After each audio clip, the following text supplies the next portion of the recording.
We do begin tonight with Los Angeles bracing tonight after sweeping immigration raids sparked protests and clashes tonight. A U.S. official now confirming to ABC News 700 Marines are now on their way to Los Angeles to join California's National Guard, which was deployed by the president, not that state's governor. Late this afternoon, a peaceful protest after the arrest of a union leader, but the city is bracing for nightfall. It was a far different scene over the weekend. Protesters setting up fireworks right there, police officers right nearby. A line of self-driving vehicles set on fire. Crowds shutting down the 101 freeway downtown. LAPD officers trying to move them off.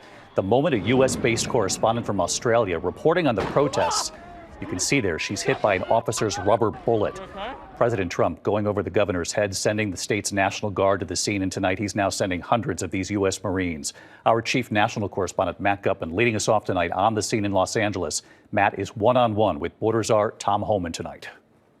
Tonight, 700 Marines are on their way to the streets of Los Angeles to assist the National Guard and law enforcement tamp down violent clashes with protesters angry over the Trump administration's immigration policies and arrests. Over the past 72 hours, pockets of LA descending into chaos. Protesters setting cars on fire, dumping bikes and scooters on police cruisers on the highway.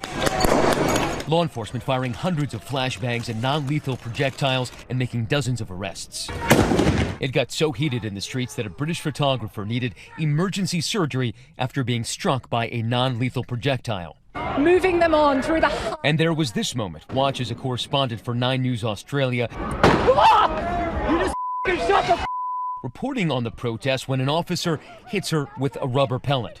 And tonight, an escalating war of words between California Governor Gavin Newsom and Donald Trump. Newsom suing the president for creating the conditions for this chaos when he sidestepped California officials to deploy thousands of National Guard troops. Are you going to deploy Marines in California? We hope to have the support of Gavin because Gavin's the big beneficiary as we straighten out his problems. I mean, his state is a mess. Newsom then slammed by Trump and border czar Tom Homan for his response to the unrest. Homan initially suggesting the governor should be arrested, something Trump seemed to support just hours ago. I would do it if I were Tom. I think it's great.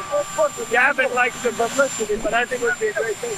He's done a terrible job. Newsom responding again, calling that an unmistakable step toward authoritarianism. I asked Homan about that. If Gavin Newsom crosses whatever threshold it is and violates the law, do you have the authority to arrest him or Mayor Karen Bass? If he broke the laws like any other U.S. citizen, we'll ask the Attorney General to investigate, and they'll prosecute. Tom Homan's not going to prosecute.